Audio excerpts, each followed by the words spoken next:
Hello नमस्कार, मैं हूं Deepak and you all are watching DSK talks. आपका बहुत बहुत मैं स्वागत करता हूं इस वीडियो के अंदर। इस वीडियो में हम बात करने वाले हैं नौरान के बारे में, जो कि विविन की वाइफ है और अपने अतरंगी से एक्शन में विविन you are not putting your friend foot forward. You know what, Karan is not your friend, Avinash and Esha are not your friend. You know what, Vivin, why didn't you question Avinash? He nominated you. He could have nominated Silpa also because he wanted to break the group. So why he nominated you? Why didn't you confront? And do you know that Isa ran so slow? Otherwise, she could have saved you. अरे भैया, ये जो point Viven की wife ने highlight करा, ये point उस महान इंसान ने, जो कि एक नहीं दो दो बार एपिसोड पूरा देखता है और कोई भी चीज मिस नहीं करता है, लेकिन कितनी सफाई से सलमान खान ने इतना इंपॉर्टेंट पॉइंट जहां पर कि ईशा की पोल पट्टी खुलनी थी उससे इग्नोर कर दिया।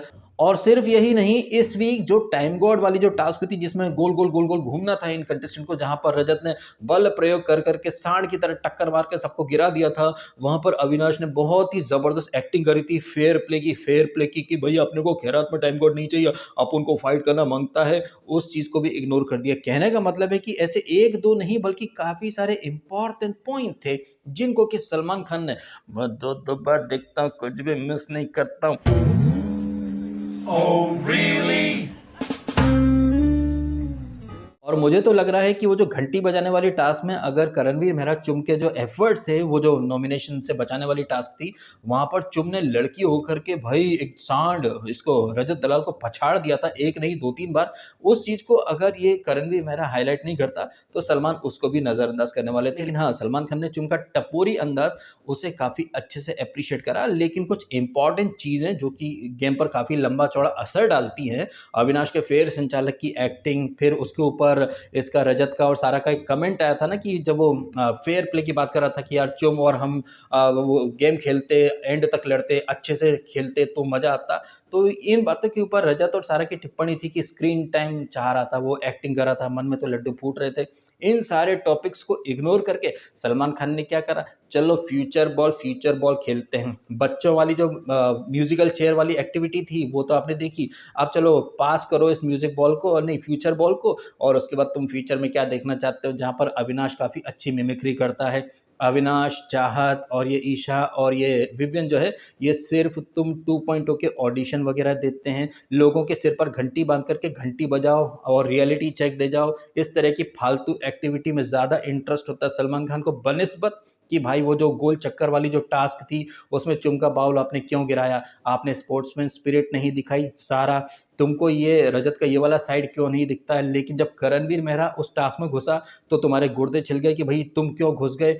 अब चूंकि हम सारा की बात कर रहे थे, तो क्या आपको लगा नहीं कि सारा कल बहुत ज्यादा मतलब ओवर रिएक्ट कर रही थी जब ये रजत अपनी मम्मी से मिलकर के आता है, ईशा को जेस्चर देता है कि मैं अपनी मम्मी से मिलकर आ गया, तो रजत ईशा से कुछ इशारेबाजी कर रहा है, तो सारा के गुर्दे छिल गए। भाई आप एक कंटेस्टेंट हो, रजत की आप बेगम नहीं हो। क्या पता भाई साहब रजत और सारा के बीच में कुछ अलग खिचड़ी पक रही हो। ये सारा जो कि घंटी बजाओ वाली टास्क में इसको बोलती करण को कि ये फिजिकल हो गए थे, सर फाड़ने की बात कर रहे थे, लेकिन जब रजत बोलता है चीड़ दूंगा फाड़ दूंगा, तब आपको कुछ नहीं दिखता है। और जिस तरह से ये सारा वहां बवाल कर रही थी कि ये सर फाड़ने की बात करता है, रजत ने भी तो बोला था कि घुटने में लात दूंगा टूट जाएगा, तो तुम्हें वो चीज नहीं दिखाई देती है। ये चीजें काउंटर करना, भाई पॉइंट आउट करना होस्ट का काम है, लेकिन होस्ट तो अपने अलग ही दुनिया में रहता है। लेकिन यही तो सलमान खान है, और इसीलिए तो मैं बार बार बोलता हूँ सलमान खान को नल्लू खान या फिर नल्लू दबंग। और सलमान की बातें इज इक्वल टू गधे की लातें। पैसे लेते हैं करोड़ों में, लेकिन काम नहीं करते हैं सलमान खान ढंग से। उनके ऊपर पीके पिक्चर का डायलॉग फिट हो जाता है कि पैसा ले लिया है, काम नहीं कर रहा है। काम कैसे करते हैं ये तो फराह खान ने आकर के बताया था। खैर, ये फालतू की जितनी चीजें एक्टिविटी हुई हैं, वो घंटी बजाना, वो बॉल वगैरह पास करना, और वो टॉर्चर में गोल गोल घूमना, चक्कर घिनने वाली जो फालतू पंती थी, उसे इग्नोर करके डायरेक्ट मुद्दे की बात पर आते हैं। और मुद्दे की बात क्या है?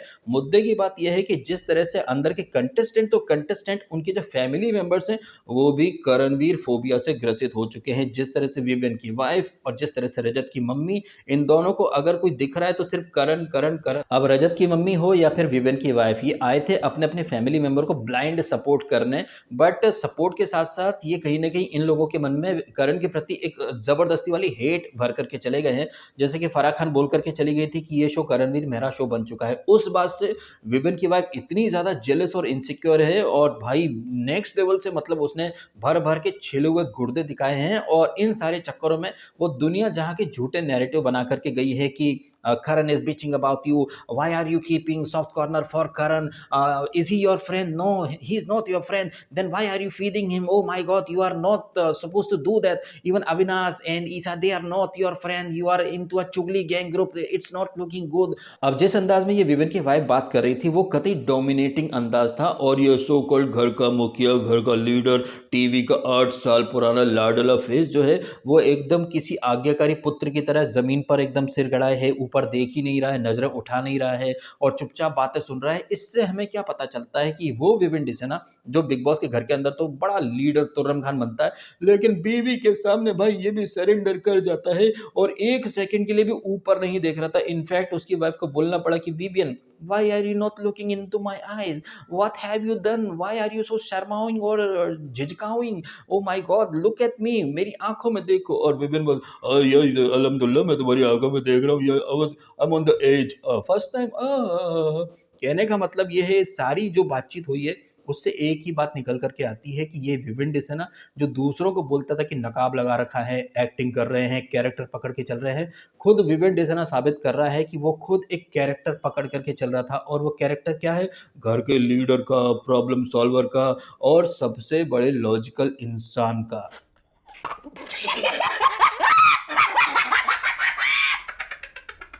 लेकिन समय के साथ-साथ आपको सब कुछ दिख गया कि ये विवेन डिसेना जो कि चाहत को बोलता था कि भाई डायरेक्टर कट करना भूल गया है, एक्टिंग कर रही है, लेकिन हकीकत में एक्टिंग कौन कर रहा है? विवेन डिसेना। क्योंकि ये विवेन डिसेना जो कि बगैर फीडबैक के, बगैर बाहर से ट्यूशन के खुद से कुछ कर ही नहीं सकता। इनफैक्ट अविनाश के ग्रुप में अगर ये आया है तो वो भी बिग बॉस ने बोला तब ये आया है। वीकेंड के बारे में अगर कुछ होता है तो उसके आधार पर ये राय-शुमारी तय कर लेता है। अगर कन्फेशन रूम में बिग बॉस कुछ बोलते तो उसके बेसिस पर, जैसे कि वो पिछले वीक जब एक पंगा हुआ था वो चाटने शब्द के ऊपर, जब बिग बॉस ने बोला कि सारा ने अपनी रोटियां सेकी हैं तो विभिन्न हाँ सारा गलत है, सारा गलत है।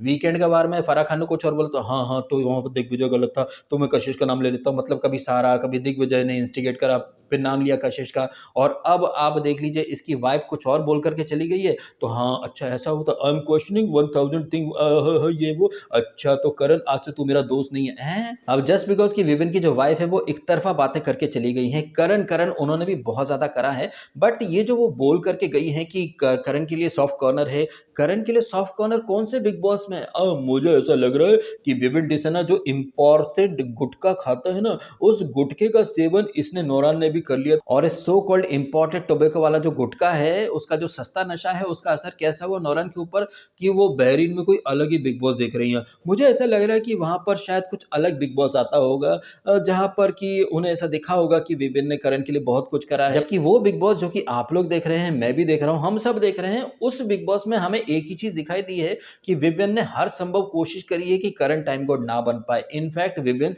जो कि एक नहीं दो बार खैरात से टाइम गॉड बना, और जब वो टाइम गॉड बना तो उसने दोनों बार मेक श्योर करा कि करणवीर मेरा नॉमिनेशन में आ जाए, चाहे वो डाकिया वाली टास्क रही हो चाहे वो ऑक्टोपस वाली टास्क रही हो, दोनों ही टास्क में टाइम गॉड था ये विवेन। लेकिन उसने सेव किसको करा? शिल्पा को, ईशा को, अविनाश को। नॉमिनेशन में किसको डाला?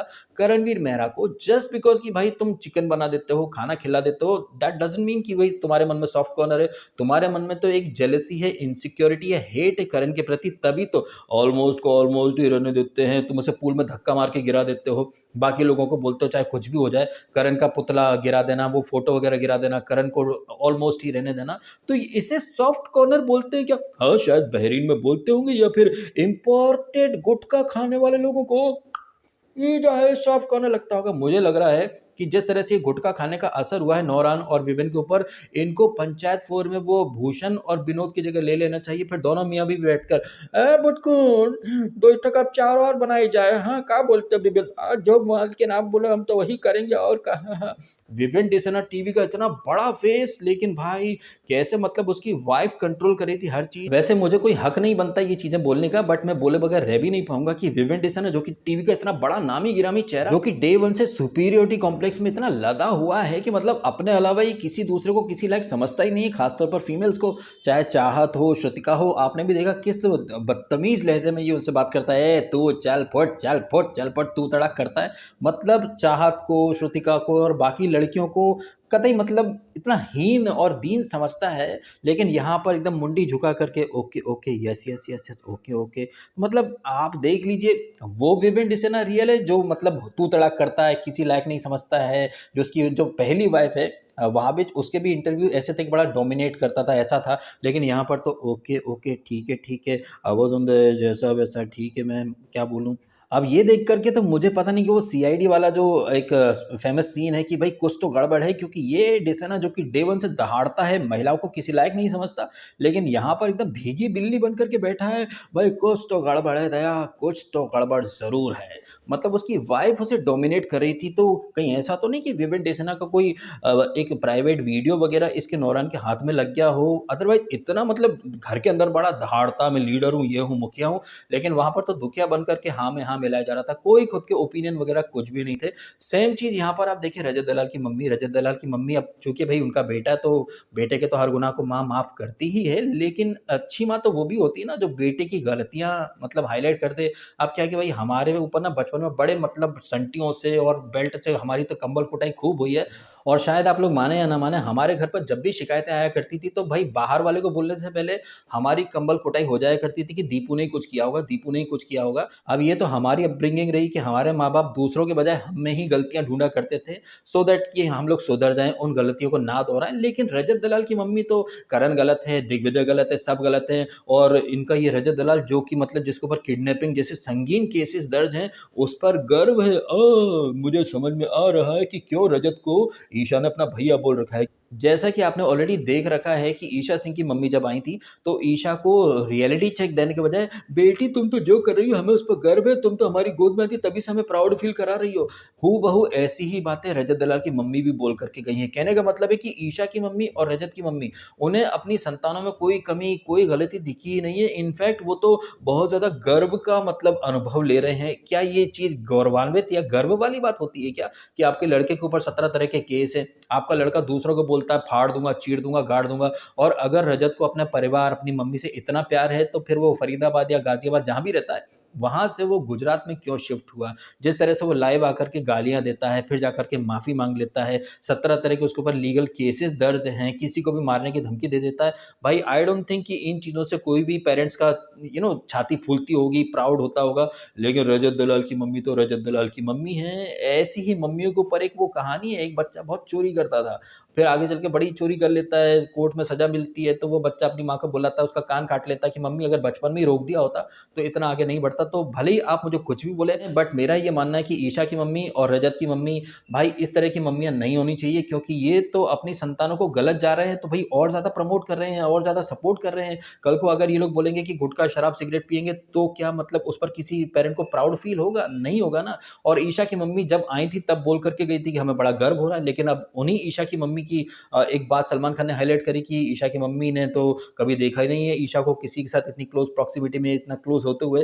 तो जब आई थी तब आपको ये चीज़ें नहीं दिखी थी क्या कि एक ही बेड पर ईशा, एलिस, अविनाश तीनों साथ में सोते हैं, तीनों बिलो द बेल्ट हरकतें करते हैं, तब सब सही था। लेकिन अब आप देख लीजिए ईशा की मम्मी का स्टेटमेंट, वो 100 चूहे खाकर हज को जाने वाली एक्टिंग है और कुछ नहीं।